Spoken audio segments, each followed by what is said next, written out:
This is my review on Baddies Mixed House episode 10. It is a shame that Mel left due to the court case that she had as well. Obviously, this is related to, I think it was the weapon that they stopped her for or whatever. But it's also a shame that they didn't give Mel any confessionals either. So, Lani, if you're going to bring back Mel next time or a host, let them actually, and it's a host, wow, a host that you're bringing from abroad as well, make sure they actually get some confessionals in because that would have made more sense. I feel like the grading thing was actually really cute. Wow, cute as well though. I do feel like Angel deserved an F though because she was doing a lot of rubbish for no reason, especially last episode as well, starting all these arguments and stuff for no particular reason, just for camera time. If I'm gonna be honest, I feel like Collision, deserved a B. I feel like Val deserved the A+ as well, along with George, because they're both OGs. I forgot who else was an OG. Alyssa would have deserved an A+ as well, just off the back of them being OGs as well. Because obviously I know George got an A+. Pardon me, Zeno got an A. But I feel like all the OGs should have got A+, or at least an A, whatever the case is. Cool.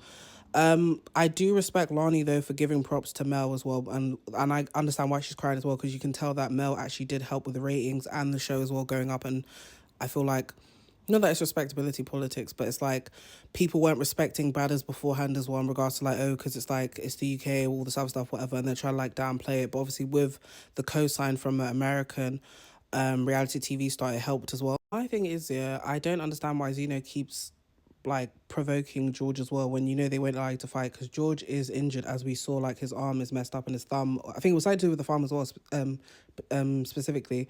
Why do you keep provoking him, throwing stuff at him, whatever? And obviously George is going to retaliate and throw stuff back, but it's like we keep going back and forth. We had this for how many episodes now? Just save it for the reunion, because I'm even getting tired of watching this back and forth. And then Zeno's bringing up TJ as well, who is George's partner, and also TJ from Badderz Boys season 1. I feel like him saying, I'll bring him to the show, whatever, when you know the show is basically closer to the end of it all rather than the beginning, in regards to like they've nearly finishing filming. It would make more sense for TJ just to come to a reunion. You run the fade with TJ, since you both have it. Like like Zeno has an issue with TJ, run it at the reunion.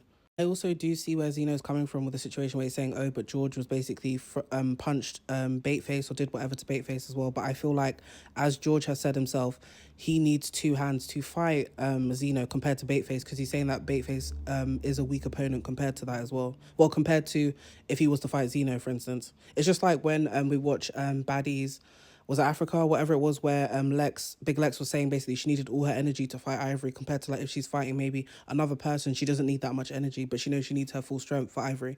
Sorry, the lace front comment is spinning me as well, because where did that come from? Like, what's going on here? Then now I'm hearing that Birdie started all the drama and stuff. I'm just thinking, I'm glad that Val checked her as well, because why are you being messy for no reason? Like, it don't make no sense at all. Let me find out afterwards, then Annie's involved as well in the drama. I'm thinking, Annie, you've been so quiet for so many episodes as well. Now this is when you want to pipe up and get involved in some drama, is to be mixed up like this. Then we go back to then the back and forth between Zeno and George, and I'm getting tired of it. Like, Zeno, you know you're not going to be able to fight him. You know the security are not going to allow you both near each other as well, so let's stop this.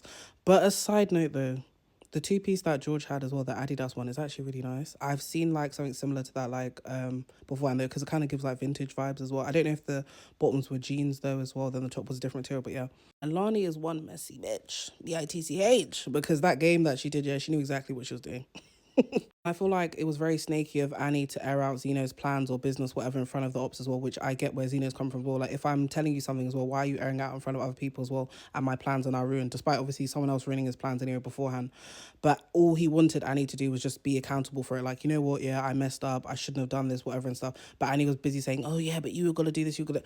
All he wants is you to just be like, you know what, I'm sorry for what I did. Maybe chuckle about it, then you both move on. But because you're not doing that, it's making it harder for him to kind of get his point across, or for both of you to move on from this. Then also what I didn't agree with as well was when Annie was in the confessional talk about, oh yeah, you know, I should have been loyal to him, but we all came by ourselves. Cut that BS speech. Like, no one is buying the bullshit you're selling that. I'm sorry. Like, just be honest that you were being disloyal to a friend or an acquaintance, whatever you want to call it.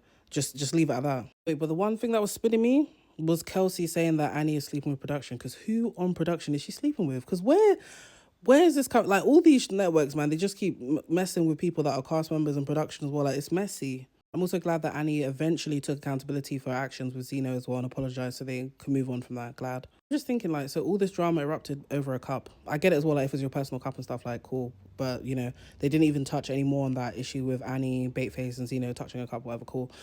I am glad that Birdie paid back Collision for you know, just swallowing those drinks, because in this economy, However, I get where Collision is coming from with like her calling out Birdie about stealing Smacks' cigarettes, but I feel like it would make more sense for Smacks to be the person to bring it up because it was Smacks that was directly affected. But I get that Collision is also trying to highlight to Birdie a pattern of her behavior with being bummy or like stealing people's stuff or touching other people's properties that aren't hers or don't belong to her. And I am also glad that Collision checked Birdie about being a snake as well, because obviously her saying that, you know, she went to, who was it, George's room after talking to Zeno, whatever the case was, and she said, oh, I was just there for this, like that, but you still went to the room, then you're denying it when now she's bringing it up to you about, you know, how all this situation started evolving between them and for George and Zeno to have that back and forth downstairs. If I'm honest, I feel like Birdie and Collision need to fight. I understand Birdie saying, oh, she's not a pussy, you know, she's doing that respect for elders, all this other stuff, but Collision have checked you multiple times in a sense, and in this type of setting, you need to, you know, sort that situation out. And it's like Collision is holding back as well. She doesn't want to fight Birdie out of just her trying to be nice to Birdie, but you can tell she wants to slap her. I feel like there's too much shaming of sex workers on this show as well. Like, come on, man. People are selling front, that's okay. Let them put a price on it, whatever the case is. Because when Smacks was talking about, oh, Birdie did this, like that, and blah, blah, blah. It's none of our business how she pays her bills. But the one thing that really spun me was Smacks trying to get Birdie into the pool. And then Birdie got her into the pool beforehand. Obviously, Smacks used her weight to basically like spin her around like a ballerina to get her in the pool as well. I was shocked though that Smacks' hits were connecting with Birdie though, because obviously there's been times where Smacks is fighting and she's more focused on getting the person to the ground than actually like physically like punching them or putting, you know what I mean, like fighting them and stuff. But yeah, she did get some punching and then she ripped her wig. And I was like, the wig is crazy. So from what I'm gathering from the show as well, everyone's just basically on DRUGS. Am I spelling that right? Hopefully I am. But yeah, because when Smacks made that, I was just like, people are doing what? People are doing what and what? Yeah, crazy scenes. But in the same breath as well, as I said before, Smacks has every right to be upset with Birdie because Birdie was the one that went for her cigarettes. Regardless if Birdie's trying to say, oh, it's £3 cigarettes, it's still money that you didn't put forward for cigarettes. So let's keep it, you know, let's keep it real. Prestige sticking it on Birdie kind of spun me as well though, because obviously I feel like that's another thing as well with the two scenes being coinciding, because we're hearing more of Smacks in the background than we are of Prestige and Birdie's situation. I was trying to figure out what the issue was there or why he brought up, because I heard part of the conversation, you paid Angel £30 basically to back you, this, like that.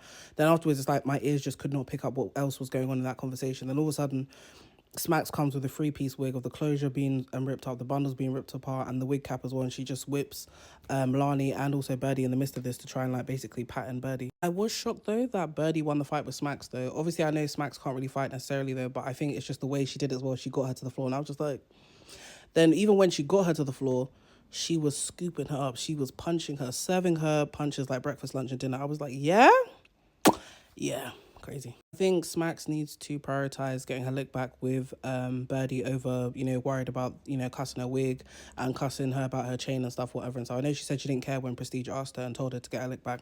But yeah, the way she dragged her through the mud and you just see mud all over her pants, her cover up, everything was just all day. However, I can't be too upset at Smacks basically touching Birdie's belongings, because Birdie was also doing the same thing. She's rummaging through people's stuff, just as Collision was saying beforehand.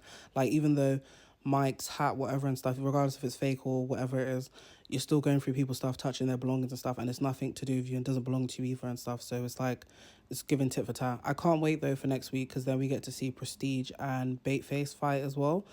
Because obviously Prestige has been quite quiet in the background in a sense. I know he's like working with production or whatever the case is. Also, I couldn't understand why they said Smash Summer Island, whatever it is on. But girl, I didn't see that at the end. When I searched up on the Badderz website, I couldn't see Smash Islands. I was just like, okay, maybe that's coming next week, I'm assuming. Because obviously it seems like Badderz is coming to the end, like within the next few episodes or next episode.